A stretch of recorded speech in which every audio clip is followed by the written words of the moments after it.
time we are seeing how parties have taken a very decisive stand, and they are saying whether they are with NDA or with the opposition. The BJP, but yeah, let me tell you, was amongst the first party who had started making calls, and in fact some of the parties also said that the opposition never reached out to us. So the ones that did reach out to us, we are now voting in their favor. So a lot of backroom talks obviously went on, and the deciding factor will now become the ballot paper. We will know, and that is what claims are also being made by a lot of MPs, that we will see cross voting also taking place throughout the course of the day. Preeti. Aishwarya, before we cut across to our guests very quickly, because there's a lot of chatter within reporters. What are political reporters today? Who are they watching very closely that this person could cross vote? Who are the probables today?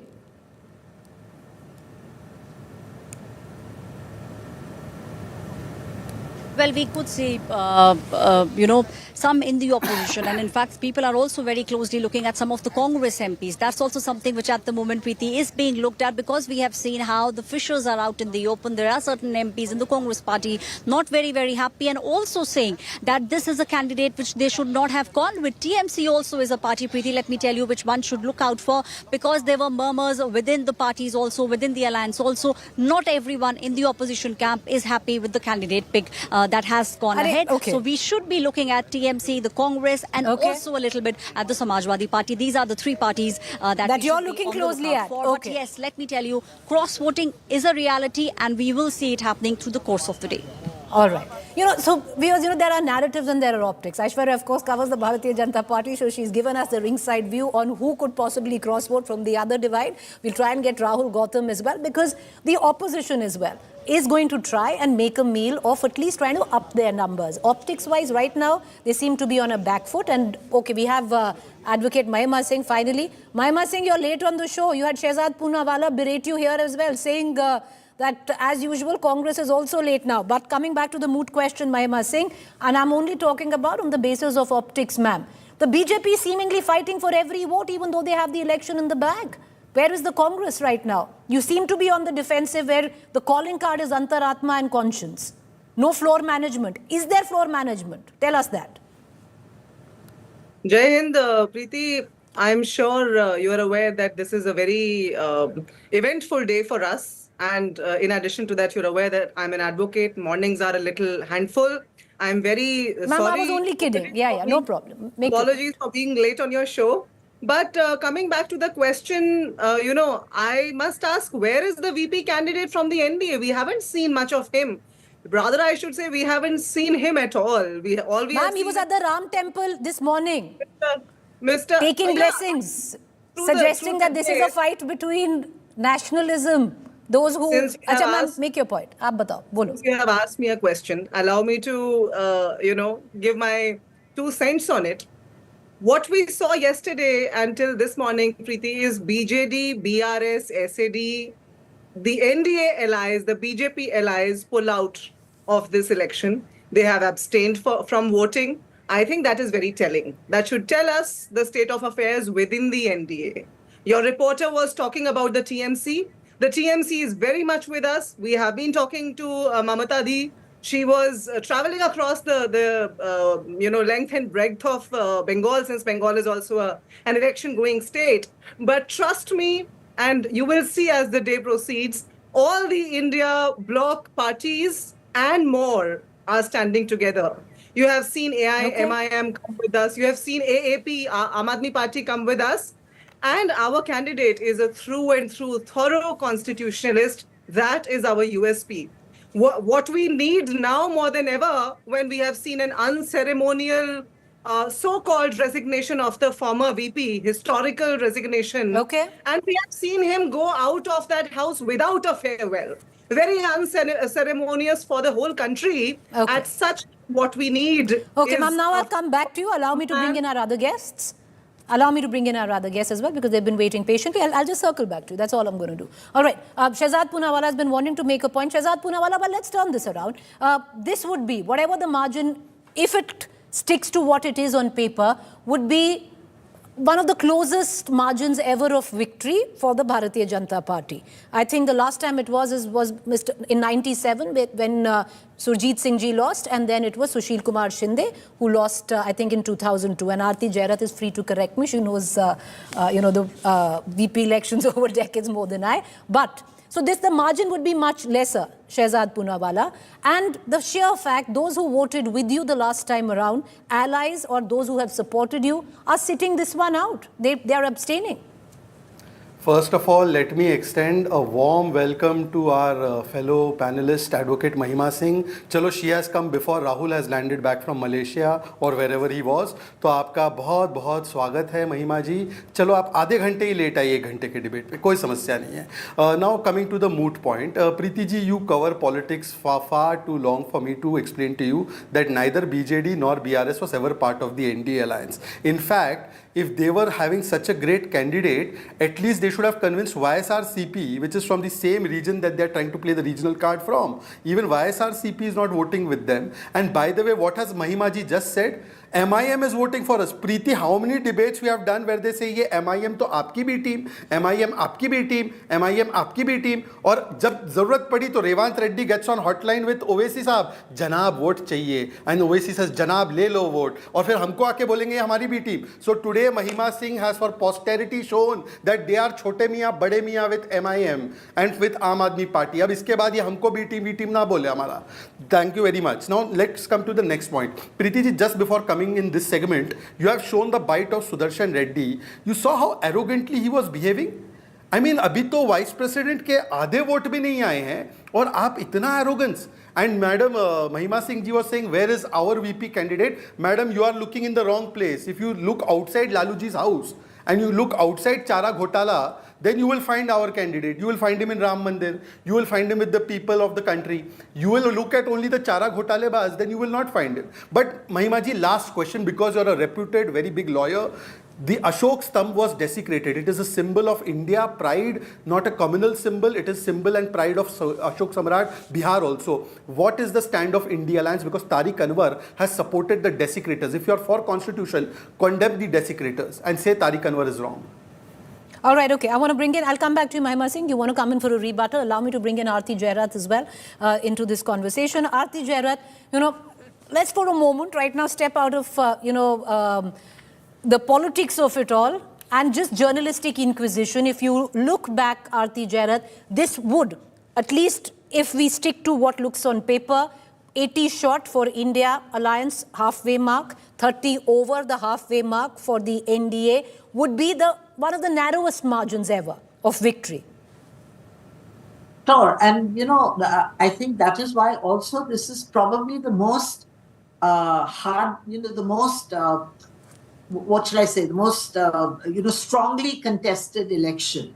In the past, how much attention have we really paid to the VP election? It's always just passed off sort of by the way, and then we announce the name of the victor and who the next vice president will be. But this time there's a lot of interest that has been generated. I think firstly because of the manner in which the previous vice president exited, 2 years before his tenure ended, which has necessitated this, sort of advanced election for the vice president. And secondly, because of the, state of politics today, where each side wants to do a one-upmanship all the time on every issue, even on the issue of the vice president, which at the end of the day is a constitutional post. And really, it should not be subject to this kind of politicking that we're seeing today. It's unfortunate, actually. All right. This is actually the second highest constitutional post in India. Yes. There's a news break coming in. YSRCP, which had already offered full support to the NDA Vice President pick, has pledged that all its 11 MPs will vote for the NDA VP candidate. And that brings a question mark to why hasn't the opposition been able to at least woo the opposition in the state of Andhra Pradesh onto their side? Lots of questions. We'll take it to the Congress spokesperson, but listen in to the reactions coming in on this story. Our party president's stand is always same. Posts like president and vice president, you should, as far as possible, you should try to elect unanimously. In that context only, NDA people first approached, Central Minister Rajnath Singh ji approached our party President Jagan Mohan Reddy before announcing their candidature itself. So he has sought support from our party. Our party president has told same thing and agreed to support NDA candidate. All right, so when Justice Sudershan Reddy was asked about meeting Lalu Prasad Yadav, he has basically moved on where he was questioned by that, where the reporters were concerned. He was asked on why he took a picture with Lalu Yadav and why he did go and meet him. And he said that question has already been answered and he moved on. All right, that aside, let's cut across right now. Back to our panelist. I have Mahima Singh, who continues to be with me. Mahima Singh joining us right now. Mahima, you know, the fact is, put the spotlight on your pick of vice presidential candidate. You have the Chief Minister of Telangana, who has been camping right now in Delhi to still try and appeal to the conscience of Andhra and Telangana states. But the sheer fact, ma'am, and TDP is supporting the NDA. The opposition in Andhra, which ideally YSRCP should have gone with you, is fully supporting the NDA. You have the BRS that is refusing to cast its ballot. They are abstaining. The only lone vote you're getting from the region is that one MP, which is AIMIM, Mr. Asaduddin Owaisi. So, Preeti, the BJP spokesperson, I was listening to him very carefully, and he's best known for dramatization of debates and more so for denigration and deviation from the discourse. You know, moving forward, let me bring the focus to the vice presidential election discourse, which has set on because finding its ground in the unceremonial resignation. You are asking me about the, our VP candidate's state and the support coming from therein. What about the vote chore party's choice of candidate? He comes from the state of Tamil Nadu. What about all the MPs from Tamil Nadu? Have they been able to woo the MPs from Tamil Nadu? I think the answer is very evident for everybody to perceive and understand. And I must bring your focus and your viewers' focus to the Puri farmhouse, where former VP Dhankad is staying. And the heavily policed outside of that farmhouse, he's not allowed to speak, Preeti. What times are we living in, when there is an unceremonial removal of the vice president masqueraded as a resignation, where he's not allowed to speak at all after that, where, he's not been given a farewell by the BJP, no dinner, no meeting. Did CP Radhakrishnan go and meet Dhankardji at least to pay his regard and respect? We did not see that one. Justice Sudershan Reddy meeting the leaders of the India bloc, I think it's only obvious. It shows the low IQ of the BJP to bring that under the spot. But I think the vote chore party must answer. We know how they have secured power in the parliament, whatever reduced number of seats they were able to gain after the Chappa Par ka nara, after the constitution badal denge ka nara. Today, of course, they are rattled. They are absolutely baffled because they know that there's going to be cross-voting and they know it's going to be from within them and the Rudy phenomenon is going to repeat itself. The Rudy phenomena, you're actually trying to get into a constitutional club election and compare it to the vice presidential election. I just want to give our viewers perspective because I'll tell you why. No, allow me, ma'am. Allow me, because I just want to give our viewers perspective because you speak of the Rudy phenomena. What the Congress spokesperson is referring to is an election that took place in the Constitutional Club, a small club in Delhi, where you had BJP face off against the BJP. You had Rajiv Pratap Rudy face off against Mr. Sanjeev Balyan. And Mr. Rudy won that election. But that is what Mahima Singh is trying to suggest. But I want to bring in Shehzad Poonawalla into this conversation back. But Shehzad Poonawalla, one might cast any aspersions on the candidate of the India Alliance, the opposition. But the sheer fact is, you speak of, Mr. Sudershan Reddy being anti-national or someone who gave a ruling where Salwa Judum was concerned and that if it was not the ruling, then Naxalism would have ended long time back. But the sheer fact, that ruling happened in 2012. 2013, Shehzad Poonawalla, your own party wanted him to be the Lokayukt of the BJP. You mooted his name after that judgment. So let me address this question and then give me an opportunity to address the other things that Mahima said as well. First of all, I did not use the word anti-national for Justice Sudershan Reddy. No, I'm talking about the BJP, sir, not you. No. Yeah. We are saying that there is a stand of pro or soft Naxalism, and I'll prove it to you. Forget Sudershan Reddy's judgment. You may have a different view on it, somebody else may have a different view. But Telangana Pradesh Congress Committee head has said that we should be soft towards Naxals. Congress's ally, the left, has said that there should be ceasefire when Naxalism is now facing its last dying death, and it will be eradicated by 2026. Naxalis have been called Shaheed by Supriya Shrinet and by Kanhaiya Kumar, and I have videos of both. So Congress's stand has been soft, even though they once upon a time called it an internal security threat. Forget Sudarshan Reddy. I'm talking about the force behind Sudarshan Reddy is pro-Naxalism. Secondly, I pity the intellectual depth of a person who compares a Constitution Club election to the election of the second highest position of the Constitution. By the way, in that election also, both were BJP people. So BJP man has only won the Constitution Club election, and a BJP man is going to win the Vice President election. I don't know how Mahima is using this argument against me, but anyways, since she thinks that it is a great argument to make, please make it all day long. But having said that, my simple question is only this now, that as far as the Vice President, the former Vice President is concerned, you must have read the news reports. I read India Today report. He has chosen to go to somebody's private farmhouse. After 1.5 months or whatever duration of time, he has now applied for a government bungalow. He is still the former Vice President. He therefore deserves a protocol and a particular level of security which has been accorded to him. But those who were mocking him while he was on the chair, those who made fun of his posture, today have a bleeding heart. मतलब ये सैयारा तो गजब का सैयारा है. ये तो मैंने प्रीति जी कभी ऐसा सैयारा नहीं देखा. जब वो सीट पे थे तब गाली देते थे, सीट से निकल गए अपना लेटर लिखकर, तो अब उनको सैयारा और भाईचारा याद आ रहा है. Last point, just last point, Preeti, one last line. Preeti, I have seen many things in this country, but a judge standing with a 5-time convict for a vote, ये मैंने नहीं देखा. प्रीति जी, ये कितनी नैतिकता वाला मामला है, आप बता दो मुझे. एक जज एक चारा घोटालेबाज के साथ. Okay, I'm going to come back to you, but Shehzad, you still haven't answered, because after that judgment which you found troublesome, let me answer. You yourself, the BJP itself mooted the name of Justice Sudarshan Reddy as the Lokayukt of BJP. I'll come back to you, but let's listen in on what Shehzad was speaking of. That question was posed to the vice presidential pick of the India and the opposition alliance. Listen in to Justice or former Justice Sudarshan Reddy. Lalu ji से मिलने को लेकर बहुत ज्यादा छोटा सा बनाया जा रहा है. बोला आपने बोला ऑर्डिनरी मैन है, बनाने का है बनाओ. लालू जी से मिलने को लेकर बहुत ज्यादा छोटा सा बनाया जा रहा है. बोला आपने बोला ऑर्डिनरी मैन है, बनाने का है बनाओ.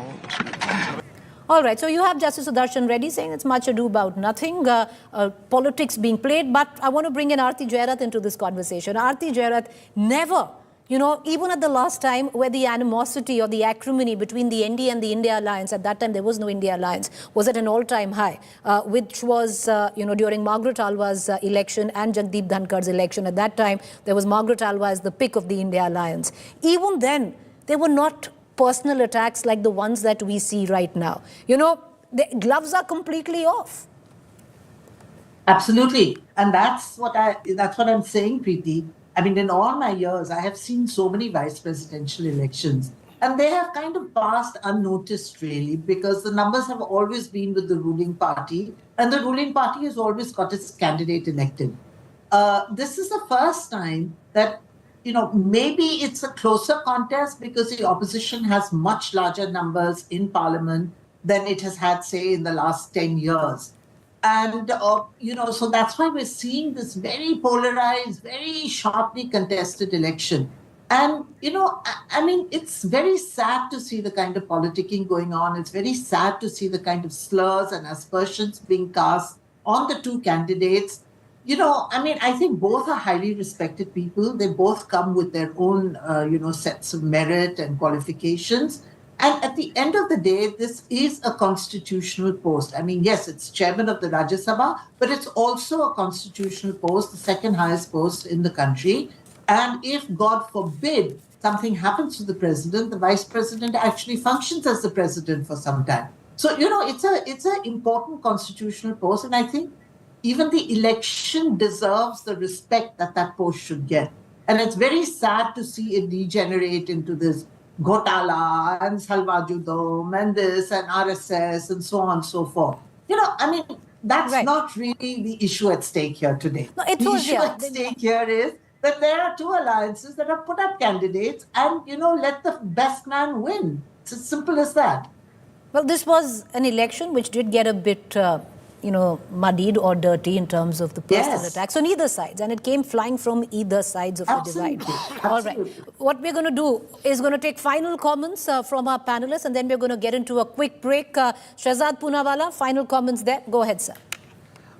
First of all, I'm glad that Aarti has taken that principled stand. And just now on your show, the vice president election was compared with a constitution club election, a club election. I think nothing could have desecrated the importance of this election anymore. And the moment we had announced Radhakrishnan, a proud Tamilian, he was abused as a Sanghi. Sanghi aa gaya, Sanghi aa gaya. Today I asked the people of DMK, they are watching, they watch your show, Preeti. DMK people, I'm asking, are you going to do justice to Tamil Nadu, or are you going to allow these people who abuse Tamil Nadu to get away with it? They have to take a conscience call. Okay. All right. Maima Singh, quickly come in. Go ahead, ma'am. Make your point. You wanted to come in earlier as well. We'll do another round, but go ahead. Make your point. First, I'll make the point I wanted to make earlier, because the BJP spokesperson was talking about, an unprecedented stance by a judge. I must remind, when Justice Ranjan Gogoi took a suo motu cognizance of a case against himself of sexual harassment, and then the BJP brings him as a nominated Rajya Sabha MP, I think that is a very unprecedented step. And the BJP has many such unprecedented steps in its kitty. But coming back to today's election, I think the question remains, why was there, he talks about the protocol for the former vice president. Agreed, VP Dhankar, former VP Dhankar deserves all the protocol and all the, security for himself. But why no farewell? The BJP must answer that. Why is he not allowed to speak? Why has he been kept under, such heavy watch? And coming back to today's election, Preeti, whatever be the result, we would have put up a good fight at the end of the day. We would have brought the constitutional principles amidst the thick of the debate today. We would have challenged the vote chore party to think twice before they again say constitution badal denge. Maima Singh, allow me to ask you one question, because that's something that has been, debated, especially something that has been alleged by the BJP, that the party is not serious enough. You're putting all your baskets in appealing to the conscience of the MPs. What could have happened was better floor management. Look at what's happening since the course of the morning. You have, like I said, BJP leaders in charge where, all right, okay, so, word coming in from the PCR, these visuals that you see are Mr. C.P. Radhakrishnan's family. They're performing a puja in Coimbatore, if I'm not wrong. That's where he's from. And a bhandara and a puja there for him, because it's... All right, so these visuals coming in there where the family of C.P. Radhakrishnan, who in all probabilities will be the 14th vice president of the country, they're holding a puja and a bhandara there. You can see these visuals coming in from Tirupur, Tamil Nadu, not Coimbatore. All right, with these visuals, let me go back to our panelists there. And once again, the question that I was asking you, Maima Singh, comes from the fact that there's man-to-man marking, there's floor management. While there is an appeal to the conscience, there's all of that is taking place on the sidelines. The criticism is also that your leader of opposition, Rahul Gandhi, has been traveling. He could have been in the country right before the VP elections, trying to rally his forces and bolster them with hopefully getting in MPs from the other side of the divide. Unlike the vote chori party, which runs this country with a presidential mindset, Preeti, we are a party which believes in the constitution and the parliamentary structure of this political democracy that we are. And I would say that our protocols have been in place. But before parting from your show today, I must make a very significant point, Preeti, and you must bring it to the discourse for the rest of the day. Justice B.V. Nagaratna, who is all set to become the first woman CJI in next couple of years to come, has upheld the Salva Judum judgment just this May 2025. And she has upheld it rightly so, because it was earlier held up by a 3-judge bench after it was pronounced. So it's a Supreme Court judgment. The BJP is mistaken and fails to read the 40-page judgment. It's not a 30 seconds, Shehzad Poonawalla, make your final points, and then we're going to head into a quick break. We'll bring in Aarti for 20 So when they accuse Justice Sudershan Reddy... Fair point, ma'am. Allow. Ma'am, you've been given enough time. Yes. They accuse B.V. Nagaratna also. They accuse Okay. Justice B.P. Nagaratna if they accuse Justice Ma'am, Reddy you've for made that. your point. You've made your point. But I said, after the 2012 judgment, the BJP themselves May I have pushed my for turn? Mr. Reddy as Lokayukt. Go ahead, sir, make your point. Preeti, I just hope that दिमाग चोरी करके कोई बैठे नहीं debate पे, because when they say vote चोरी, today's election is being done by ballot, so will they accept the result और will they say ये बैलेट में भी गड़बड़ था, वोटर लिस्ट गड़बड़ था, यहाँ पे तो ईवीएम नहीं है. Anyway, having said that, I just want to say that today, ma'am, I have not, Allow. Same respect that you were accorded. No. He's again and again talking about the intelligence. you know, I'm Preeti, bound this to- is so unfair. Allow the vote same चोरी respect. करके बैठे हुए हैं. Vote चोरी Ma'am, की allow the same respect that you were accorded. Now, he didn't speak when you were saying. Use the time in whichever way you want to use it. Shehzad Punawala, make your point. See, Preeti ji, it's not my fault that if Congress also believes that Rahul being kept away from an election betters their chance. That's why probably they told Rahul, Khadge ji told Rahul आप निकल लो इधर से, हम चुनाव उनाव देख लेते अपने आप पे, फिर आप सिर्फ लास्ट डे पे वोट करने आ जाना. Did he go for that training program? ये तो इनका नेता है. Anyway, I did not want to descend it to this. I just want to appeal once again through your office, through the channel, that all people who care for Tamil Nadu, who care for the interests of this country, integrity, they must vote for Mr. Radhakrishnan Okay. ji. A man 20 of seconds, Aarti Jairat, I want to bring you in very quickly. What are you going to be keenly watching? Like, I'd like to watch Rashid the engineer coming in from jail, Amrit Pal coming in from jail, Sonia Gandhi and Khadge, Mr. Mallikarjun Khadge coming in to cast their vote. But Aarti Jairat, what are you going to be looking at today? I'm going to be looking at the India numbers, well, rather the number of votes that the opposition candidate has got, and whether the numbers add up to the combined strength of the India bloc parties. And I think that is really key, because what is really key here is that the opposition, it is really incumbent on the opposition to stay united if they want to show a facade of unity in Parliament. So their numbers are very, very key. I think the NDA, it's a done deal as far as the NDA candidate is concerned. I think the next vice president is going to be Mr. C.P. Radhakrishnan.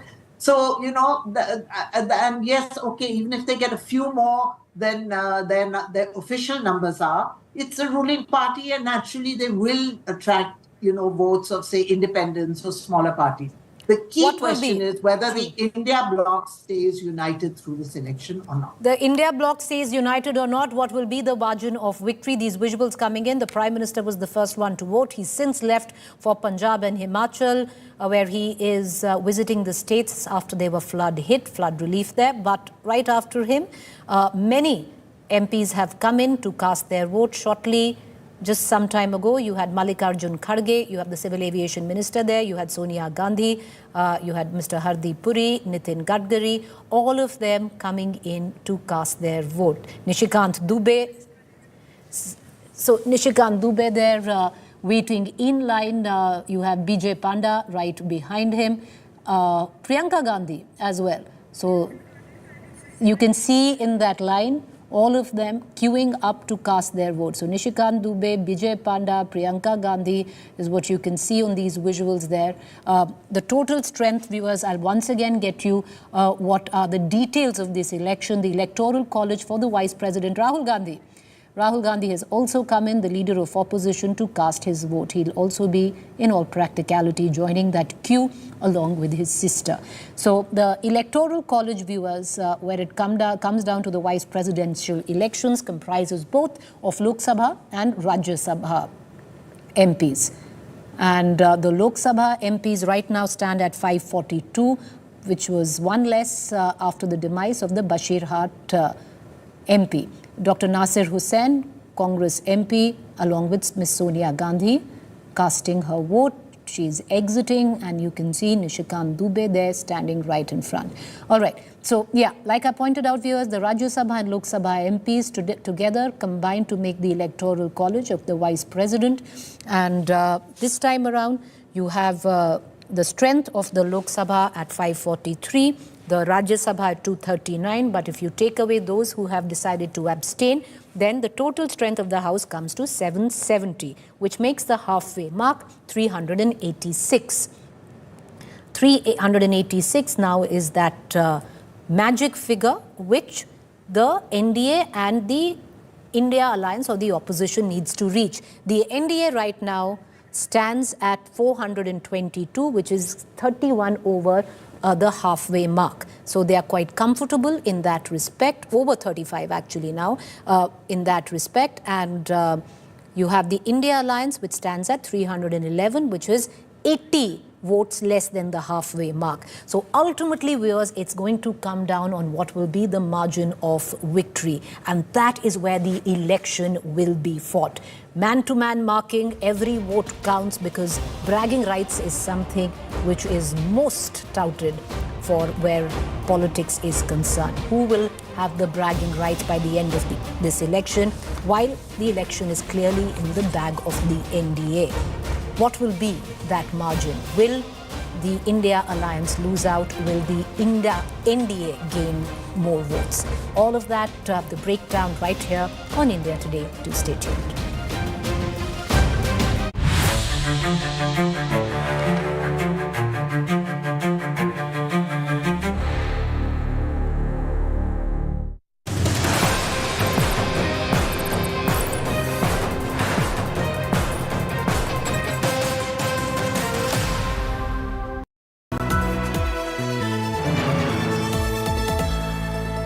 I choose a world where we dream, and the limit is the sky. And this world is my home where I'm living my best. Mindfully crafted home decor fabrics. Sansar, a D-Decor brand. Live consciously. ये आपकी रक्षा के लिए और ये आपकी रक्षा के लिए। अरे ये क्या है? ये आपकी रक्षा के लिए और ये घर की रक्षा के लिए। न जले न पिघले, घर घर को सेफ बनाए। Apar Anushakti fire protect wire. The suspense over that invalid vote, you know, and similarly in Haryana also it has happened.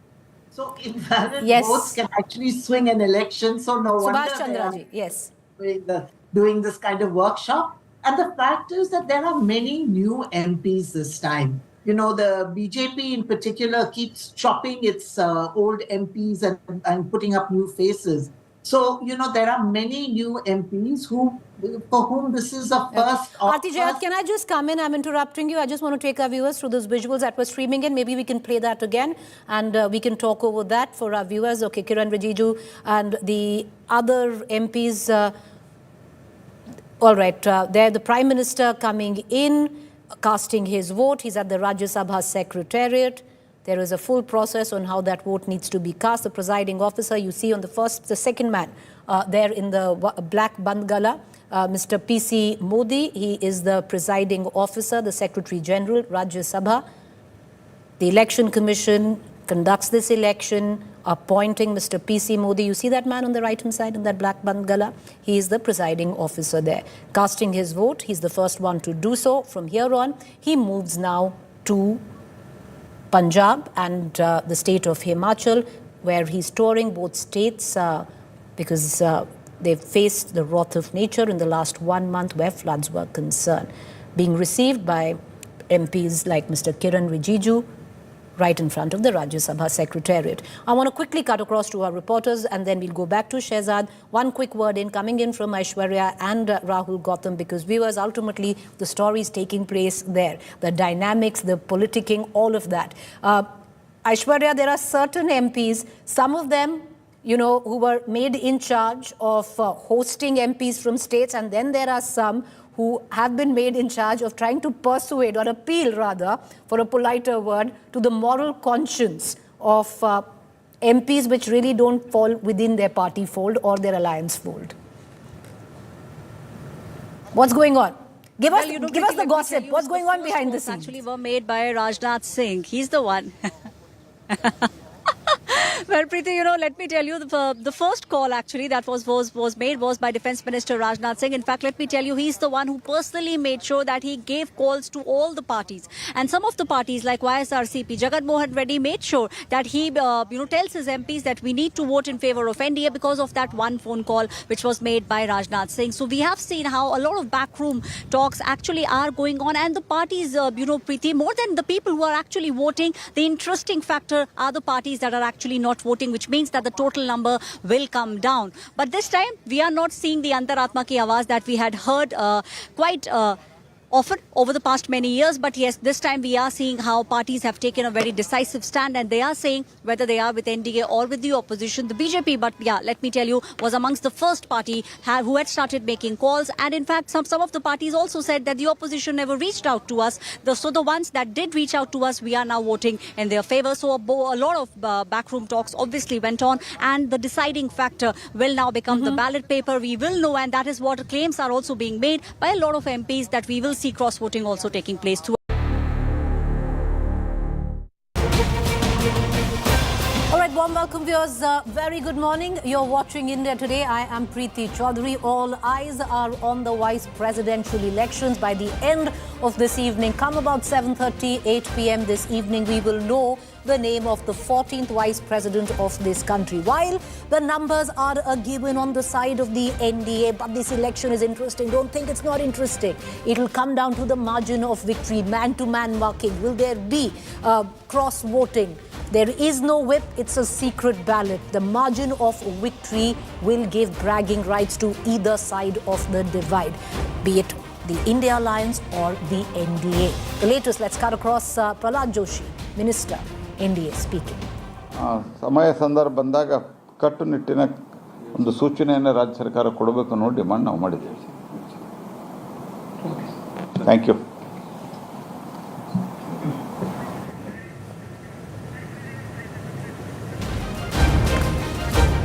All right, so that's Prahlad Joshi. Earlier on, lots of political commentary coming in, viewers. The NDA leaders of the opinion that there will be enough cross-voting and this will be a humiliating defeat for the India Alliance. The India Alliance, we'll give out the numbers there, already short by 80 votes when it comes down to the halfway mark. So you're already short by at least 80 votes where the halfway mark is concerned. Will they be able to appeal to the conscience of the fence-sitters, to the conscience of those who are voting for the NDA vice president candidate, for them to vote for their vice president candidate? Will that number rise or will that number fall? Once again, will give bragging rights to the India Alliance or face a humiliating defeat? We'll break into all of that, get you the latest. I want to first up immediately cut across to my colleague Aishwarya, who's joining us. The first one to vote this morning at about 10 a.m. was the Prime Minister himself. To give you protocol, 10 a.m. to 5 p.m. is when the elections are going to be held. The Electoral College comprises of Rajya Sabha, of the Lok Sabha MPs. 6 o'clock is when counting will start. 7 p.m. around 7:30 p.m. is when results will be announced there.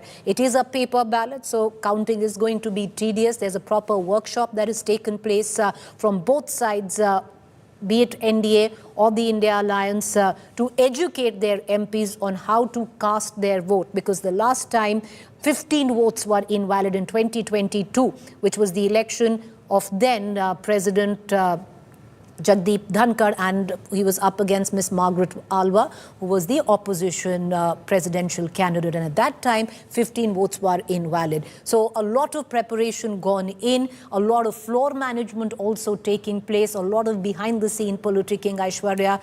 While voting continues, we've had the leader of opposition, Rahul Gandhi, vote, Priyanka Gandhi, vote, Sonia Gandhi, Mallikarjun Kharge. It was the Prime Minister who began at 10 a.m. The first vote was his, followed by, of course, Mr. Rajnath Singh, Defence Minister. Voting right now on. Give us the behind-the-scene action. What's going on there? Rahul Gautam also joins us. First up, Aishwarya, go ahead. Well, Preeti, you know how confident the NDA is, you can make out, because a celebratory dinner already is being prepared. This dinner will actually happen at the residence of Prahlad Joshi. So this is the level of confidence that the NDA has. They also believe that they will be able to appeal. Let me tell you, calls are still being made. So you can understand how important this election is. The opposition obviously going out and saying that this is an ideological war that we are fighting. You rightly pointed out that there are already 80 short, and there are chances that we could see cross-voting also taking place. The important parties to look out for, TMC, Samajwadi Party, and also the Congress Party. So that is something that we will see taking place. But let me tell you, within the NDA camp, also two people, very important people who did not turn up for the meeting of MPs of Bihar and Jharkhand, Rajiv Pratap Rudy and Chirag Paswan. Rajiv Pratap Rudy said he's unwell, but he will make sure that he comes and votes. Chirag Paswan also said that today there was a puja at his house, because of which he was not able to come. So this is also something that we need to keep an eye out. So these two people, we should be looking out what time they come in, what time they vote. But apart from that, calls still being made. An appeal is also being done from the opposition side also, but majorly from the NDA side, to make sure that their numbers go up.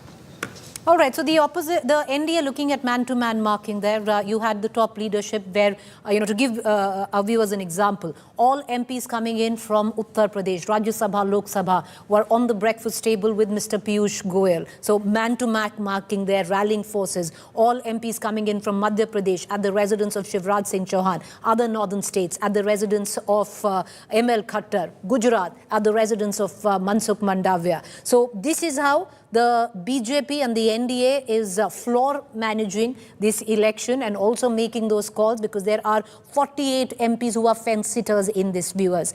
They can go either way. They don't align with the NDA or the India party. Some of them have decided to abstain, like the BJD and the BRS, but there are others for the taking. And this is their moment. The spotlight will be on them. I want to bring in Rahul Gautam, who's with me, who's joining us right now from the Congress office. Rahul Gautam, the optics seemingly on the side of the NDA. They already have this election in the bag.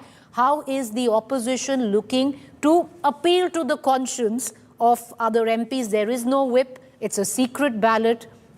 Where do you think the opposition can make inroads and maybe draw out some of the support from the NDA camp to theirs? Preeti, while Justice Reddy is pretty sure that he's going to emerge victorious in this VP polls, Congress or opposition camp seems to be jittery at this point of time, and there is an apprehension there might be cross-voting, and therefore every vote is being accounted for at this point of time. We all know that the biggest non-NDA, non-India players have already decided not to participate in this contest. So therefore, there's not much room for any political party to increase, their votes. However, as I was telling you earlier also, yesterday Shiv Sena MP Naresh Maske has claimed that they're going to be cross-voting today. So therefore, at this point of time, what we're learning from our sources, the state conveners who've been given this charge that you have to ensure that that the votes, Rajya Sabha votes, Lok Sabha votes from your particular state should come in the favor of Justice Reddy. So at this point of time, every vote is being accounted for, and from the opposition clearly, side, it's a battle of optics, which seems to be going in the favor of. Yeah, you're right. The battle of optics right now seems to be going in favor of the NDA. But I want to ask you one quick question, Rahul, because you have the BJP that has allocated particular leader to mark certain MPs from a particular state. There was responsibility given that you need to be in touch with them. You need to make sure their vote is cast, and you need to make sure that even though it's a secret ballot, the vote is cast where it's supposed to go. Has that been done with the opposition? Is there proper marked responsibility for leaders to make sure, the backroom boys, to make sure that not just you rally your own forces, you're able to draw out from the other camp as well?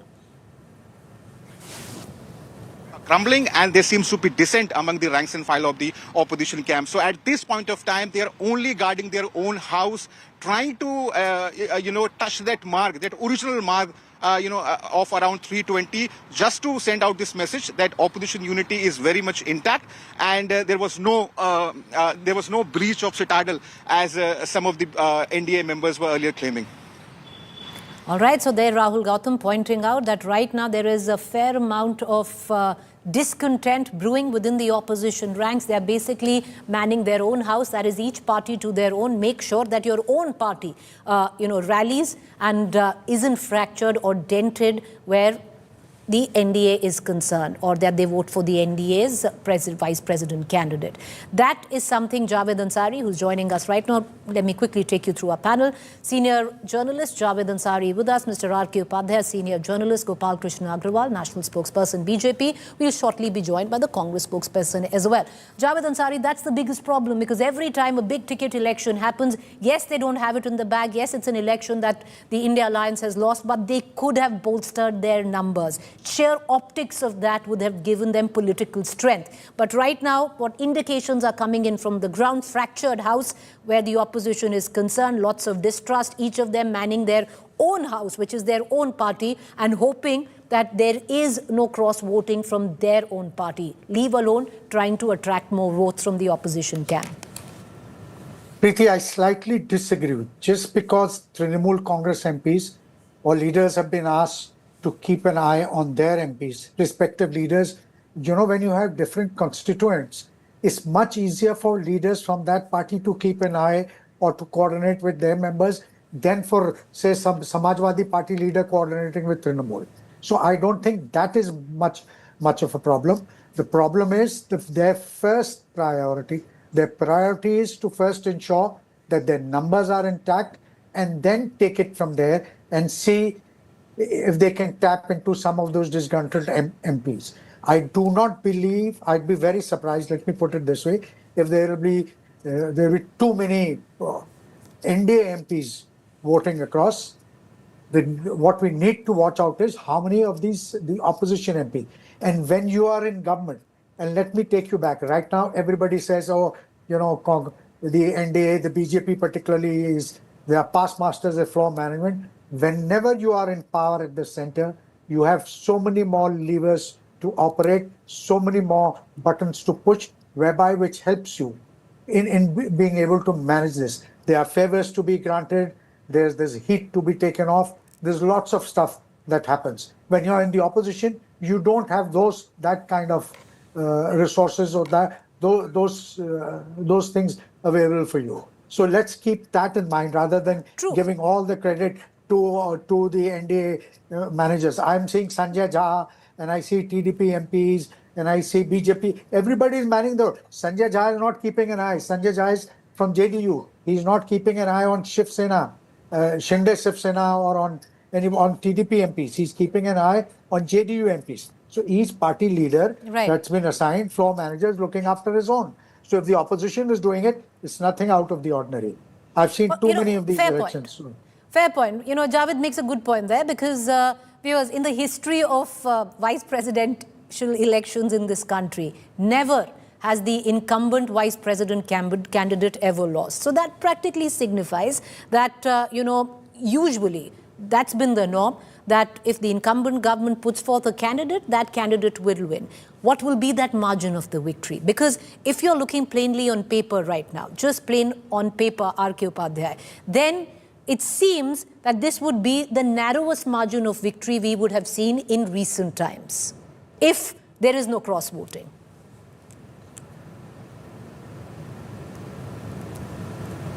Mr. Upadhyay, the question's for you. Oh, I didn't get the question.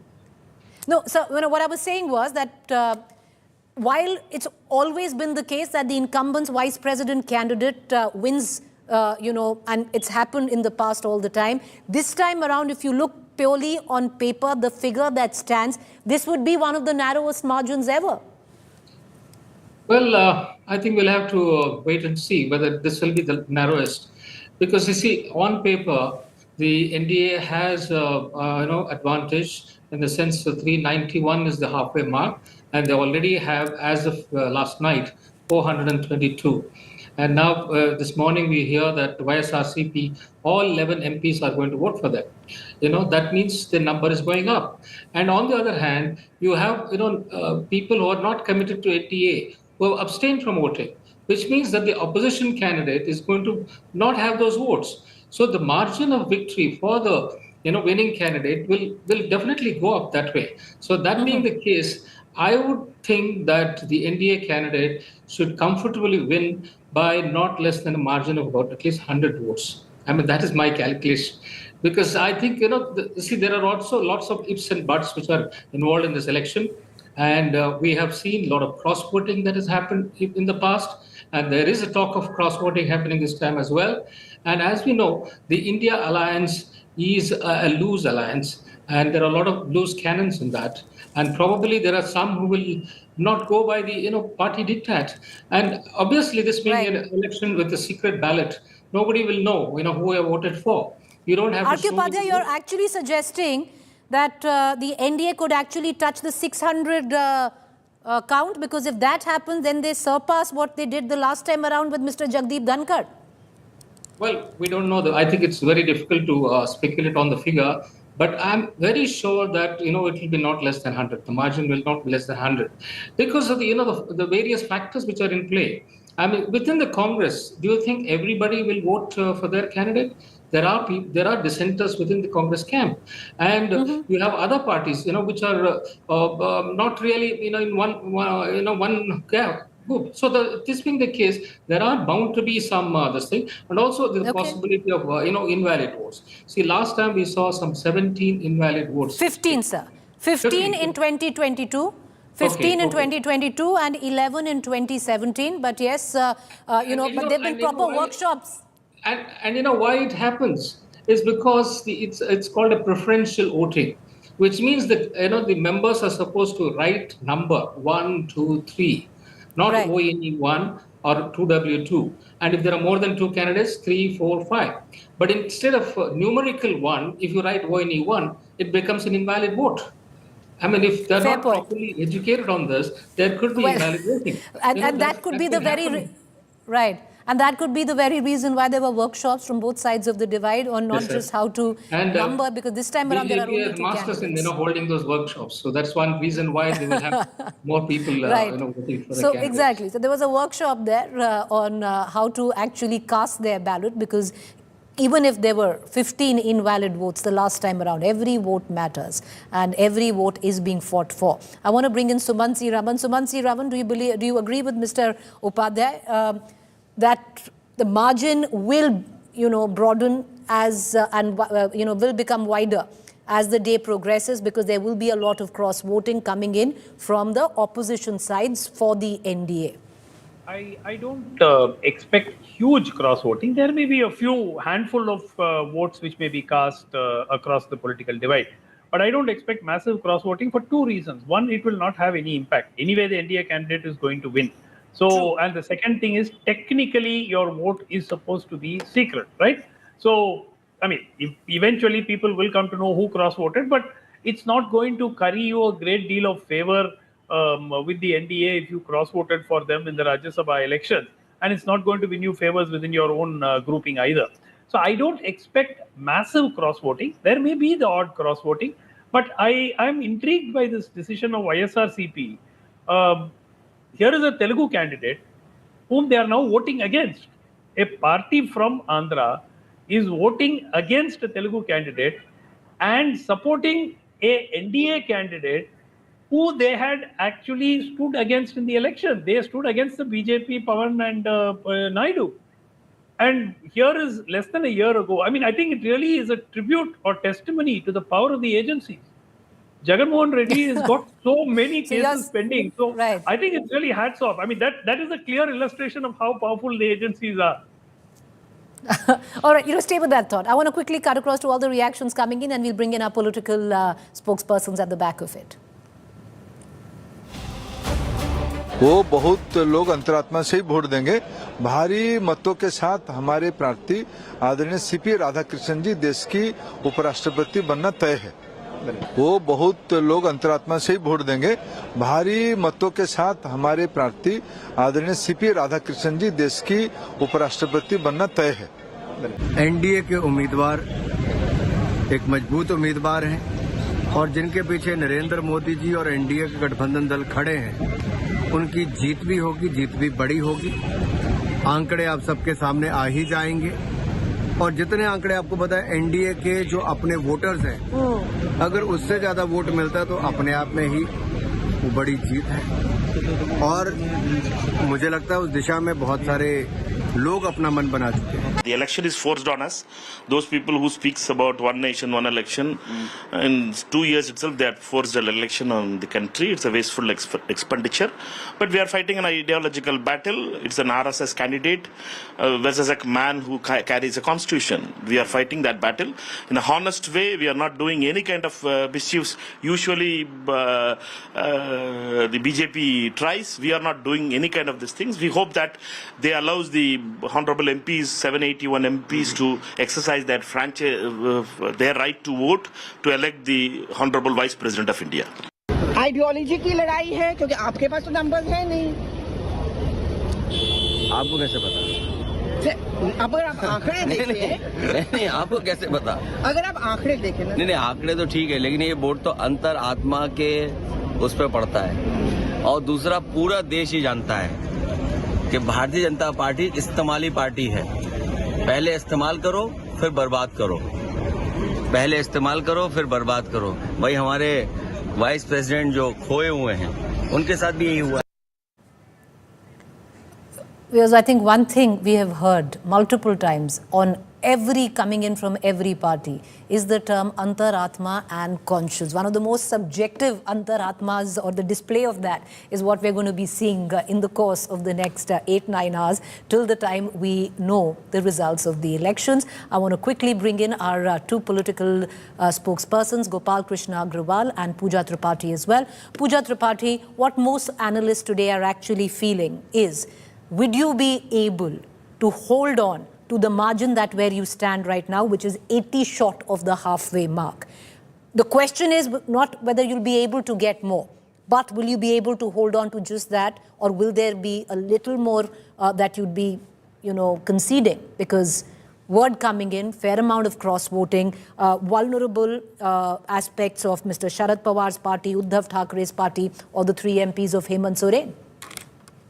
Why are you counting, Preeti? Why are you counting the vulnerable aspects of India Alliance? There are vulnerable aspects of NDA too. We just saw, I know constitutional club elections are just a small, minuscule when it comes to, in comparison to the vice president election. But what we saw that Modi Shah dictat didn't happen. And 2-day workshop, lunches, dinners and workshops, and 2-day everybody was in Delhi. And that goes on to show that Mayor just a phone call from Modi Shah is not doing the magic. They need to keep their flock together. So we are expecting a lot of cross-voting from NDA. But Pooja Tripathi, doesn't it mean that they take every election very seriously, man-to-man marking, not going to concede one single vote?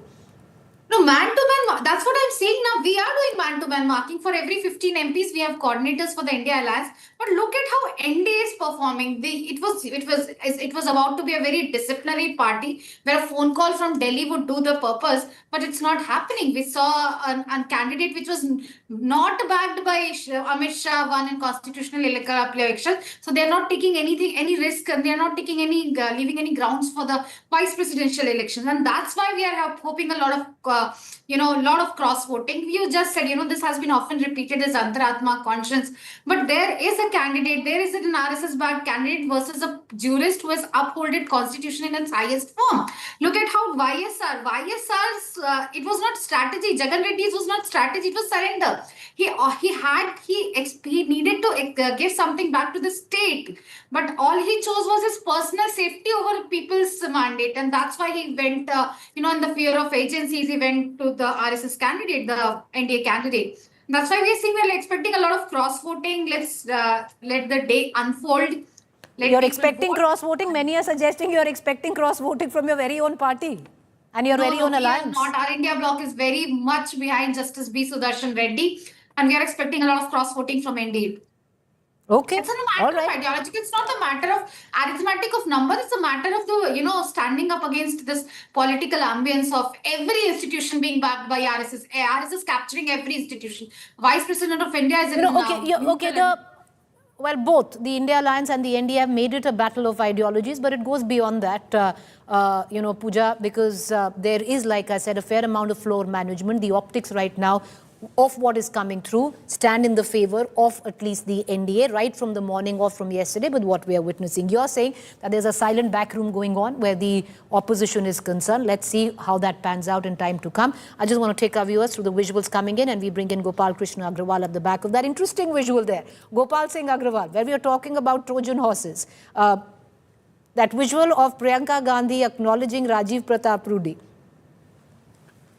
We have to understand that the complacency which is visible in the opposition, India Alliance, at every stage of democratic process is very much visible here also. The confusion about their own leader, where is their top leader? He is in Malaysia or he will come to vote? Nobody knows. And no spokesperson is giving any clarification on that. Yes, he will come and vote. And they are questioning our own preparedness. Gopal Krishna Agrawal, will you just stay on with me, sir? Hold on to that thought. I'm sorry I'm interrupting you, but I just want to take our viewers through the latest visuals that are coming in. You have Samajwadi Party Chief Akhilesh Prasad with Kiran Rijiju. You can see Kalyan Banerjee at the back of it. With him is Avdesh Prasad, the Ayodhya MP. Now, the band of Samajwadi Party MPs in their red caps going in to cast their ballot. Kiran Rijiju there receiving them. He's, of course, there. And Dimple Yadav now in conversation with Mr. Kiran Rijiju. Very interesting. Bonhomie on the sidelines of it. Gopal Krishna Agrawal complete, and then I'll go to Javed Ansari, someone who's covered Parliament for decades. And that kind of bonhomie, Javed, that you see between rival parties is something that, was very regular at one point of time. But Gopal Krishna Agrawal, make your point.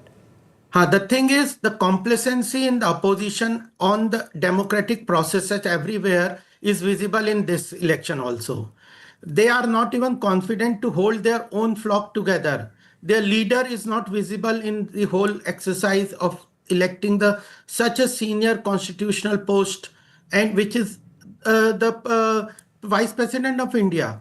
Then their choice of candidate, they are calling it ideology. We are also saying ideology. What is the ideology of Mr. Sudershan Reddy? He, in their own party, the fight of Salva Judum was completely nullified by him.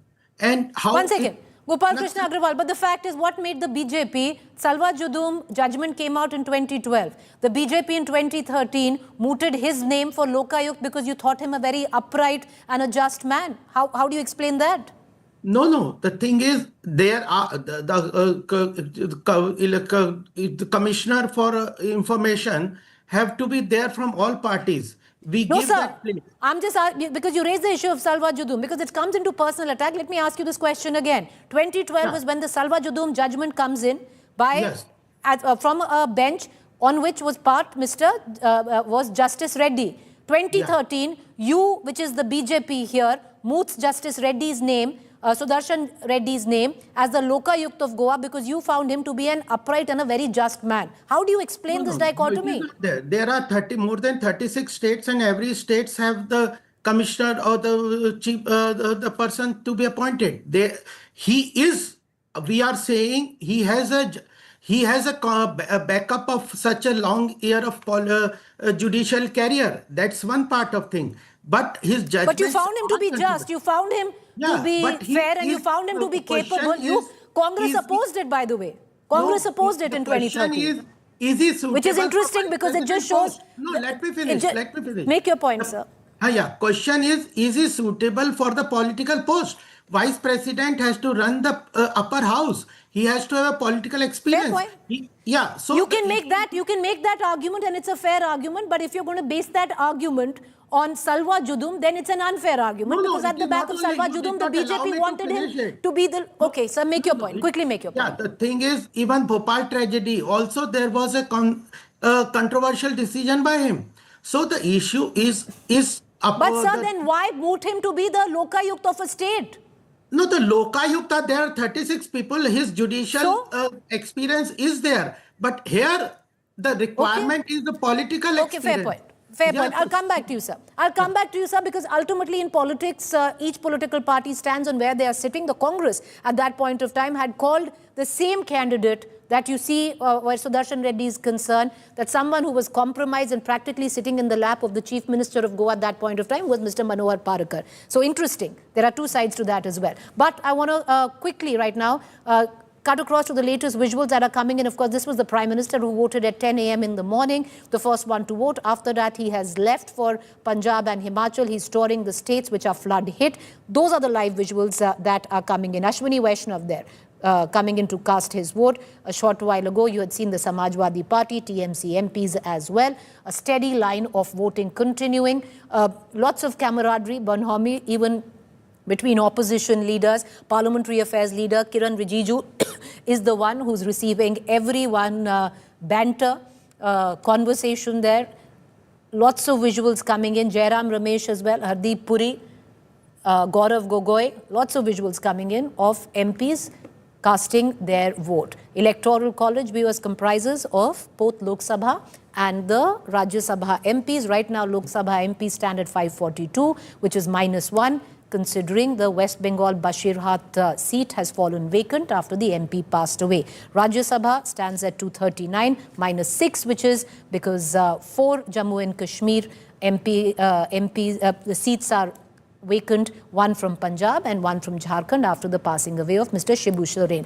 But I want to bring in Javed Ansari into this conversation. Javed, you know, it's always nice to see these disarming shots of politicians where they're not taking pot shots at each other, but actually camaraderie, bonhomie, laughs, which are being shared with each other when they're going into vote. You know, this used to be a common feature till not very long ago. I have seen BJP and Congress leaders, BJP and leaders from the left parties would be at each other's throat on the floor of Parliament, and then they'd sit in Central Hall and break bread together. They'd have a cup of tea or coffee together. I've seen leaders from the opposition and the ruling party go hammer and tongs at each other in the National Integration Council meetings, and when they'd break for a recess, they'd be sitting on the same table, sometime eating out of the same plate. So that's not unusual. This is not a no holds barred thing. This is just an election, and that's how things ought to be. Mr. Agarwal, I hope, is watching your screen at the moment, because it shows Rahul Gandhi trooping into vote. He's already cast his vote half an hour ago, but so Mr. Agarwal needs to update his information. The other, you made a very valid point that the opposition MP, the opposition vice presidential candidate, if there was so much wrong with his judgment, then why was he considered worthy enough to be made to be considered for that post in Goa? We know where Mr. Reddy stands on various issues. Can Mr. Agarwal educate any one of us on where the NDA vice president stands on issues? Because I don't know, by accident or by design, he has not opened his mouth from the time that he's been nominated. Javed, stay with me. On a lighter note, right now, I'll bring in R.K. Upadhyay as well, and anyone can come in. Those visuals of Shashi Tharoor, let's go into the live visual shot. Because that's, while a lot of people are watching Rajiv Pratap Rudy closely, let's get in the live visuals there, and that is Shashi Tharoor, who's first in line, looking to cast his vote. R.K. Upadhyay, lots of questions there as well. It is a secret ballot. Lots of eyebrows will be raised as Shashi Tharoor ji walks in to cast his vote. It's a very, very interesting visual. Of course, Shashi Tharoor, being Shashi Tharoor, will vote according to his conscience. I'm sure he'll put the conscience vote which the India Alliance is expecting. So, but he will not reveal which way his conscience has worked, and that's how it's going to be. I think that's a very interesting angle to this whole election. One important point I want to make is, see, there have been 14 vice presidents so far. Not a single woman has been elected as vice president. So last time we saw Margaret Alva being fielded, of course, she had no chance. And there has not been a single one who has been put up seriously to become the vice president of India. So even with the president's post, we have had only 2. Pratibha Patil was there in 2004, 2007, and then now Mrs. Murmu. So apart from that, all the political parties are now talking about women's reservation and increasing the reservation from 33%, making it 33%, 50% or whatever. But when it comes to this top post, there's still a lot of reluctance. I mean, that is what one notices.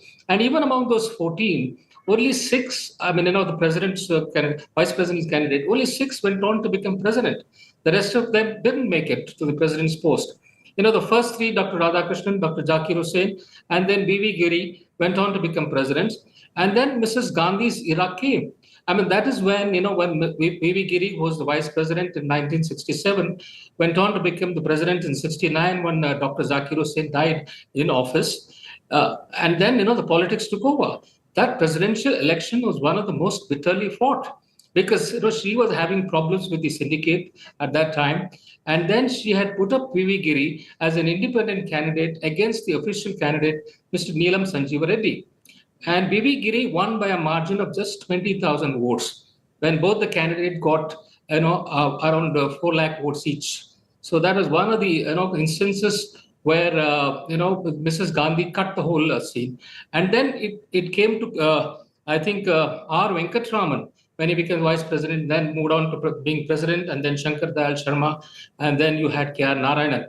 Narayanan's term ended in 2002. And after that, there have been 4, I think, vice presidents who never made it to the president's post. This is an interesting scenario where, things are changing from what it was. The stability of the early days of 3 vice presidents going on to become presidents, and then a big break, and then 3 more getting, and then after that, for the last 20 years, there has been no elevation for the vice president to president's post. Mr. Upadhyay, that's a very interesting conversation and information, and relevant as well when we are looking at it. And for a moment, it wants you to also, and let's try and do that, because we have some senior journalists there and how they've looked at the election of the vice president, the second highest constitution post in India. And let's try and do that. So Mansi Raman, would you come and weigh in? Lots of anecdotes there, very relevant points that Mr. Upadhyay actually made, which also hopefully makes us move a little away from the current dynamics of what we're witnessing right now. Yeah, I think one of the things which characterized vice presidential candidates of the past, and it continues to this day, is that they were allowed to have a little more of heft and intellectual leeway than a presidential candidate in recent times. So a presidential candidate, has to be selected very carefully, because they should not have too many independent views. They should not, be, thought to be capable of exercising any level of independence.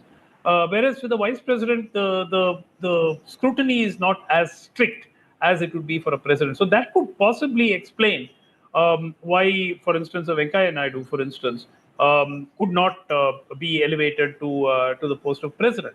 But I think the important thing also that we need to look at is, again, and we are missing the wood for the trees, is why are we having this election? I know that we are not, we're going back again and again on that topic, but that answer has simply not come. I mean, we are being told again, this is health, and now we're being told that Mr.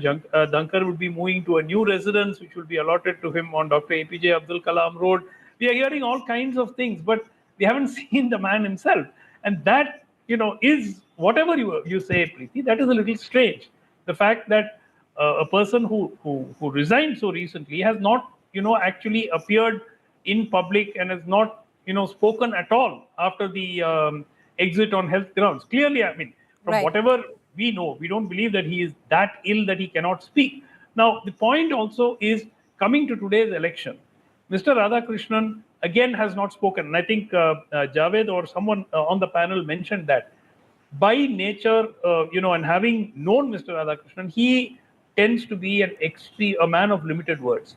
He does not shoot his mouth off. So even in Parliament, I don't expect in Rajya Sabha you're going to see Mr. Radhakrishnan shooting his mouth off or castigating the opposition even. And you saw his track record as governor of Maharashtra, almost no controversies. Governor of Jharkhand, even as governor of Telangana. Actually, Jharkhand, the Chief Minister of Telangana, Revant Reddy, had some very nice things to say about him. And he actually caused me absolutely no trouble. He was a great governor.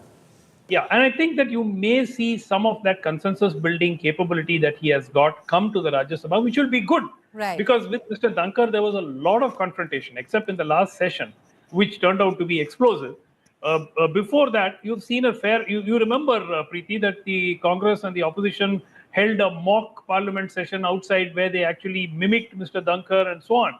And that became another big issue some time back. So this confrontation, I don't think you will have with Mr. Radhakrishnan. Right. You're going to see hopefully a quieter Rajya Sabha than before. What we're going to do is we're going to hold on to that thought before we get into, our next vice president of the country and who he is. While it's clear given, it's going to be C.P. Radhakrishnan, but there is an election. So, let's focus on that election for now, and we'll get into on the dynamics of the new vice president later on in the evening, because the vote is a given. It's going to go the NDA way. The margin of victory is going to be interesting in it.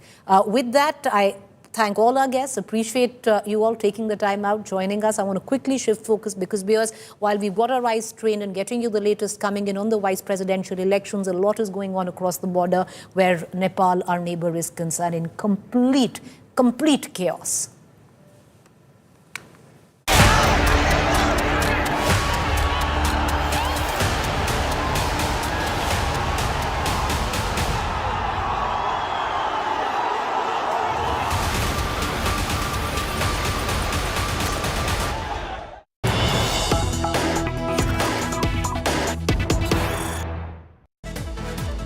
All right, viewers, lots of news coming in. The Nepal Prime Minister all set to leave Nepal. Are we seeing the playbook of Bangladesh also play out in the country of Nepal? Prime Minister KP Sharma Oli preparing to leave for Dubai. Information has been received from sources close to the Prime Minister. Are we now staring at a regime change, considering going to Dubai in the name of treatment? Nepal's private airline, Himalaya Airlines, has been asked to be on standby. After ministers quit one after the other, the Prime Minister has given the acting responsibility to his close aide.